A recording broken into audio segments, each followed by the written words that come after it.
দেশের সাধারণ মানুষের ডিজিটাল লেনদেন অভিজ্ঞতা বদলে দিতে একসঙ্গে কাজ করবে নগদ ও হুয়াওয়ে টেকনোলজিস। বিশ্বের অন্যতম সেরা টেকনোলজি প্রতিষ্ঠান হুয়াওয়ে টেকনোলজিসের সঙ্গে গুরুত্বপূর্ণ একটি চুক্তি করেছে বাংলাদেশের প্রথম ডিজিটাল ব্যাংক নগদ ডিজিটাল ব্যাংক পিএলসি। বেইজিংয়ের শাংরিলা হোটেলে প্রধানমন্ত্রী শেখ হাসিনার উপস্থিতিতেই এই চুক্তি সই হয়।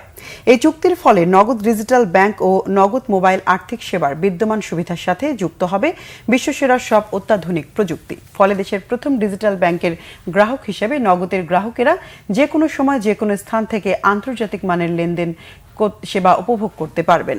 নগদের পক্ষে চুক্তিতে সই করেন প্রতিষ্ঠানটির প্রতিষ্ঠাতা ও প্রধান নির্বাহী কর্মকর্তা তানভীর এ মিশুক। আর হুয়াওয়ের পক্ষে চুক্তিতে সই করেন হুয়াওয়ের দক্ষিণ এশিয়া অঞ্চলের প্রেসিডেন্ট ও হুয়াওয়ে বাংলাদেশের প্রধান নির্বাহী কর্মকর্তা প্যান জুংফেং।